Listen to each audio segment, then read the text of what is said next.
नमस्कार दोस्तों, मैं किरणा स्वागत करती हूँ आपके अपने यूट्यूब चैनल अपने हिंदी में। तो दोस्तों, जिस श्रृंखला का हमने प्रारंभ कर रखा है उसी को आगे बढ़ाते हुए आज हम अपना वीडियो का भाग 5 होगा और इस यात्रा वृतांत का अध्याय 7 का अध्ययन करेंगे। और पीछे के जितने भी जो यात्रा वृतांत के इसमें छोटे छोटे बना रखे हैं खंड, तो उनका अध्ययन हमने कर लिया है और बहुत ही आनंदवर्धक थे और हृदयंगम किया हमने उनको पढ़कर। तो आज जिसका प्रारंभ करेंगे वह है महाराजपुर से गौरी घाट की यात्रा वृतांत है कि पद यात्रा है। ठीक है, तो बच्चों, गौरी घाट कहाँ पड़ता है? जबलपुर में। ठीक है, अब जैसे यहाँ से लेकर चलेंगे तो पीछे लेकर चले तब क्या है कि नदी बह रही थी, उफन रही थी। उसमें मतलब वो बार बार कहीं प्रपातों का, कहीं उसमें उड़ रही भाप का वर्णन करते हैं। लेकिन अब क्या है कि अब वो मई में चलेंगे और मई में क्या होती है, भयंकर गर्मी होती है। ठीक है, तो नर्मदा सूख गई थी, तो इसी के बारे में कुछ अपना वो बताएंगे। तो पढ़ते हैं, पढ़कर ही इसका आनंद लिया जा सकता है, इसमें डूबकर ही इसमें उतरा जा सकता है। ठीक है, उतर कर ही इसमें डूबा जा सकता है, कैसे भी कह लो। ठीक है, हमारा मुख्य उद्देश्य है डूबना। और अगर कोई भी चीज़ हम पढ़ते हैं, किसी भी कहानी रचना को पढ़ते हैं, तो जब तक हम उसमें डूबेंगे नहीं ना, जब तक हम रस मगन नहीं होंगे किसी भी। ठीक है, तो चलो शुरू करते हैं। यह क्या वही शस्त्र धारा है? लेखक मतलब देख कर वो मतलब मई में चले हैं तो वो प्रश्न करते हैं कि यह क्या, यह वही शस्त्र धारा है? आगे फिर क्या है? सामने तट से जाते समय से दिवाली की छुट्टी में देखा था, सचमुच शस्त्र धारा थी। नर्मदा की अजस्त्र जलधाराओं का सैलाब उमड़ रहा था। दूर दूर तक फैले अनगिनत प्रपात नदी की वेग को चौबाला कर रहे थे। हहराती उफनाती बलखाती धारा के पास जाने में बड़ा भय लगा था। और आज बहुत खोजने पर एक सूक्ष्म धारा मिली। नर्मदा का सूखा चटानी पाट गरम कड़ाह की तरह खोल रहा था। जहां हमने भरी पूरी नर्मदा को देखा, वहां इस गर्मी में उसकी सांस भर चल रही थी। सभी कुछ निर्जीव, सुनसान, नेत्रहीन और मूक। और हो भी क्या सकता है था? शताब्दी का भयंकर सूखा पड़ा था। कुएं, तालाब, नदी नाले प्राय सूख चले थे। गांव खाली हो रहे थे। पूरा उत्तर भारत अभूतपूर्व जल संकट का सामना कर रहा था। इससे में नर्मदा भी सूखकर कांटा रह जाए तो क्या आश्चर्य। 27 मई 1980 को महाराजपुर, जो मंडला में पड़ता है, से चले। पहला दिन था और सुबह से ही धूप चटक हो चली थी, इसलिए अधिक नहीं चले। मानादही में ही रुक गए। वहां से शस्त्र धारा देखने गए। यह अंदाज तो था कि धारा सिमट कर रह गई है, लेकिन इस तरह उजड़ गई होगी यह कल्पना नहीं थी। सहस्त्रधारा का एक वह राजराजेश स्वरूप देखा था। पानी से छलकता, चौकड़ी भरता, घन घमंड घोषणा करता। और आज आज यह दलित द्राक्षा सा रूप देखा, निर्जला, नीरव, मूक और चट्टानों का ढांचा मात्र। उतार चढ़ाव किसके जीवन में नहीं आते? ठीक है, मतलब यहाँ पे कहा कि उतार चढ़ाव किसके जीवन में नहीं आते। मतलब नर्मदा के भी जीवन में उतार चढ़ाव आया है। पीछे वो कहते हैं कि किस प्रकार से हमने उसे मतलब हरी भरी देखा था, लहराती उफनाती बलखाती धारा देखा था। लेकिन आज हम जिस शस्त्र धारा को देख रहे आए हैं, तो बिल्कुल भी वहाँ कुछ नहीं है, केवल पत्थरों का ढांचा मात्र ही दिखाई दे रहा है। तो कहा कि जीवन में उतार चढ़ाव किसके नहीं आता, मतलब नर्मदा की भी आया है जो नदी है। आगे क्या कहा है? पानी के न रहने से एक फायदा था। नदी का पाठ खुली किताब की तरह सामने था। वेगवती धाराओं ने चट्टानों को कैसा काटा, वह तराशा था। इसे हम अच्छी तरह देख सकते थे। तारों की शोभा हम तभी देख सकते हैं जब चांद न हो। पेड़ के गठन को तभी समझ सकते हैं जब पतझड़ हो। आज हमें यही मौका मिला। पानी ने चट्टानों को तराशा था ही। आश्चर्य देखो क्या लिखा है कि आज हमें यही मौका मिला था। पानी ने चट्टानों को तरासा तो था ही, आश्चर्य यह देखकर हुआ कि उनमें बड़े बड़े सुराख कर दिए थे, बिल्कुल गोल। फिर उनको नीचे ही नीचे मिला दिया था। हम लोग एक सुराख से उतरे, दूसरे से बाहर निकले। नदी ने मानो पत्थर के कान भींदे थे। यही भंवर होती है, कोई इसमें फंस जाए तो जिंदा बाहर नहीं निकल सकता। आज समझ में आया कि अच्छे से अच्छा तैराक भी अनजान पानी में क्यों नहीं उतरता। दूसरे दिन पो फटते ही चल दिए। दोपहर की दहकती गर्मी में भुजभुजिया पहुंचे। भुजभुजिया किसी स्थान का नाम है बच्चों। इस सूखे में भी यह गांव हरा भरा था। यहाँ वन विभाग की नर्सरी है। तरह तरह के पौधे उगाए जाते हैं, खासकर सोगान सागौन के खासकर सागौन के। दूसरी तरह के पौधे थे। मैंने एक मजदूर से पूछा, वे काहे के पौधे हैं? तो उस मजदूर ने कहा लेखक को कि लिपस्टिक है। लिपस्टिक लिपस्टिक के? मैंने आश्चर्य से पूछा। उसने फिर वही जवाब दिया। तो मैंने जाकर देखा, वे यूकलिप्टिक के पौधे थे। ठीक है।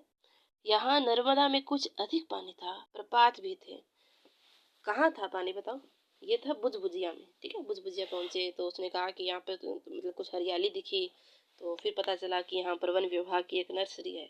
फिर किसी से पूछा कि ये पौधे किसके हैं, तो वहाँ के जो मजदूर है उसने कहा कि भाई साहब ये तो लिपस्टिक के हैं। लेखक को कहा कि लिपस्टिक ये कैसा पौधा है? तो जाकर देखा तो यूकलिप्टिक के पौधे थे। तो जो मजदूर था उसने यूकी तो खा लिया, लिपस्टिक बोल दिया। ठीक है, ठीक है, आगे पढ़ते हैं। क्या था? यूकलिप्ट के पौधे थे। यहाँ नर्मदा में कुछ अधिक पानी था। कहाँ? मतलब भुजभुजिया मैंने कहा ना। प्रपात भी थे। पास ही वन विभाग के कमरे का बरामदा मिल गया तो वहीं टिक गए। कमरे में एक कंपाउंडर रहता था। मंडला से आए उसे 15 दिन हुए थे। बेहद गर्मी थी। रात को बाहर सोए। मैं और यादवेंद्र नीचे जमीन पर, कंपाउंडर चारपाई पर। रात के 2:30 बजे बूंदाबांदी शुरू हुई तो मैं बरामदे में आ गया, फिर यादवेंद्र और अंत में कंपाउंडर भी। हम जमीन पर सोए, कंपाउंडर चारपाई पर। कोई 10 मिनट हुए होंगे कि कंपाउंडर जोर से चिल्लाया, सांप सांप सांप। हम लोग भी हड़बड़ाकर उठ बैठे। मेरे पास टॉर्च थी, तुरंत जलाई और वह कहने लगा सांप था, मेरी बाह पर था। मुझे ठंडा ठंडा लगा था, हड़बड़ाकर उठ बैठा।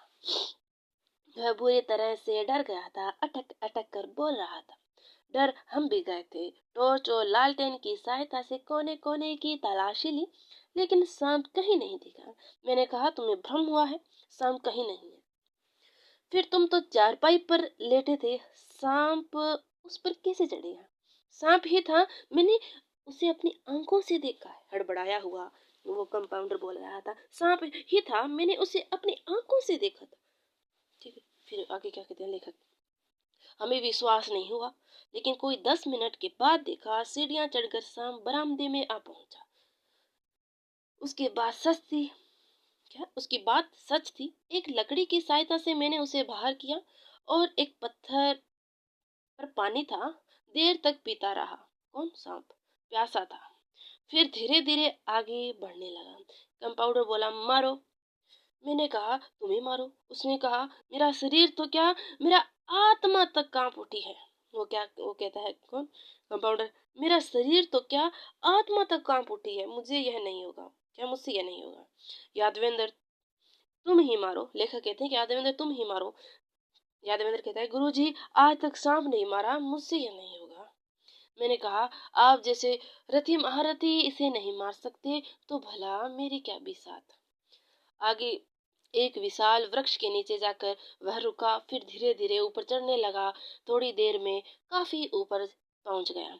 सांप को पेड़ पर चढ़ते पहली बार देखा। कंपाउंडर की बात पर अविश्वास करने का कोई कारण नहीं रहा। दूसरी ओर एक दूसरा सांप, जो उससे भी मोटा था, दूसरे पेड़ पर चढ़ रहा था। हम शायद नाकलोक में आ गए थे। रात का घना अंधेरा, सन्नाटे का आलम और पेड़ पर चढ़ते सांप।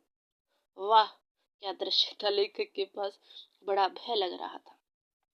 इतने में कंपाउंडर एक छोकरे को ले आया। उसी समय पहला सांप पेड़ से उतर रहा था। जमीन पर आते ही छोकरे ने 2 डंडे जमाए तो सांप का काम तमाम हो गया।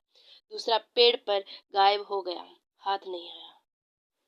ऐसे में नींद कहाँ से आती। बाकी रात जागकर काटी। कंपाउंडर कहने लगा, कल ही मंडला जाकर इस्तीफा दे दूंगा, 20 साल की नौकरी जाए भाड़ में। हम भी सोच रहे थे कब सवेरा हो और यहाँ से कूच करें। सवेरा होते ही चल दिए। हवा कदम बंद थी, मतलब एकदम बंद थी, एक कदम बंद थी। पूरा भूखंड जल रहा था। पेड़ धूप में कुमला गए थे। भरी दोपहर का घाघा पहुंचे। घाघा एक स्थान है।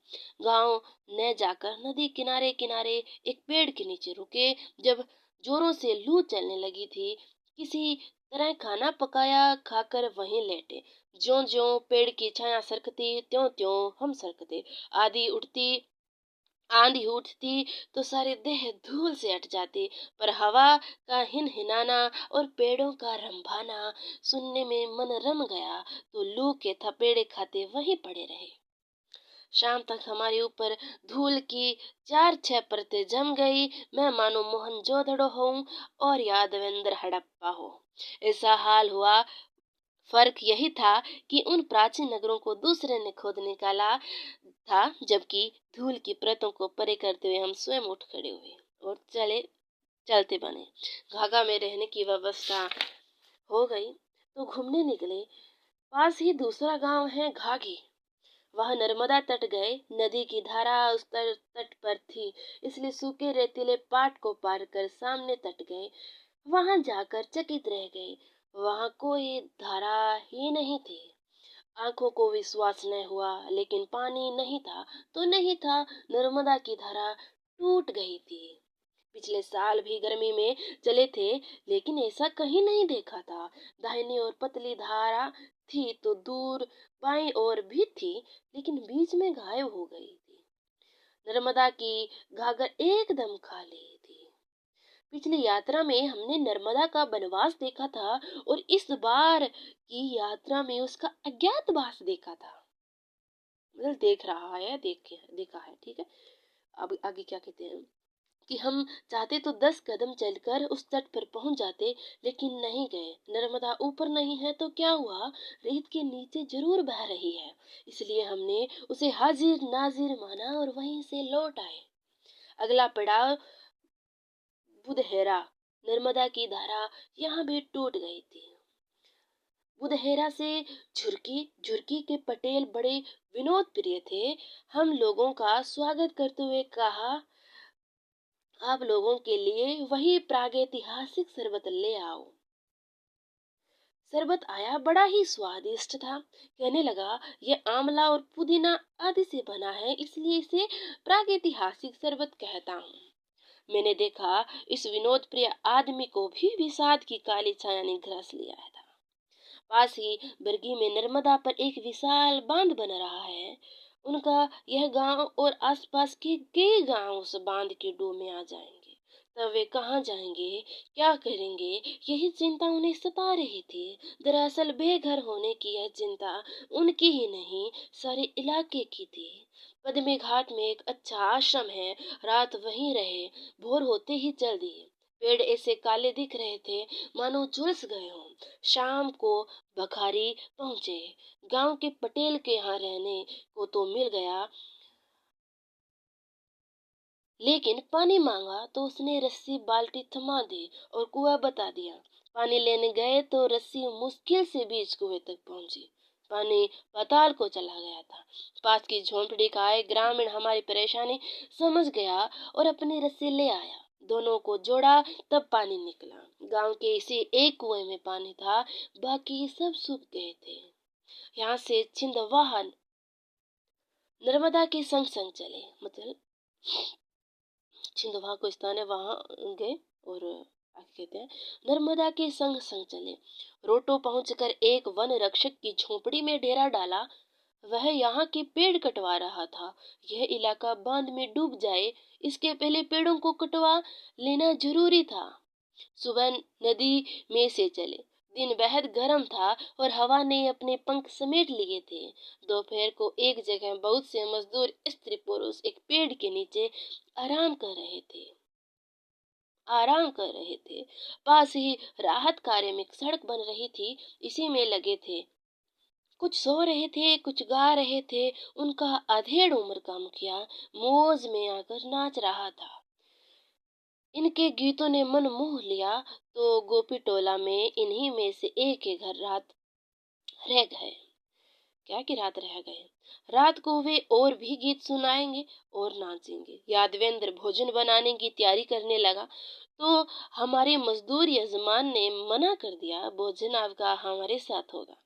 यह आदमी जिसे हमने 4 रुपए रोज पर जेठ की तपती दोपहरिया में हाड़ तोड़ मेहनत करते देखा था, कहता है कि भोजन आप हमारे साथ करेंगे।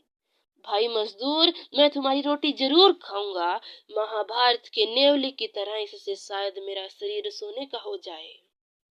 लेखक कहते हैं कि भाई मजदूर, मैं तुम्हारी रोटी जरूर खाऊंगा। महाभारत के नेवले की तरह इससे शायद मेरा शरीर सोने का हो जाए। देर रात तक लोग गीत व लोक नृत्य का आनंद लेते रहे। सुबह बीजासेन के लिए चल दिए।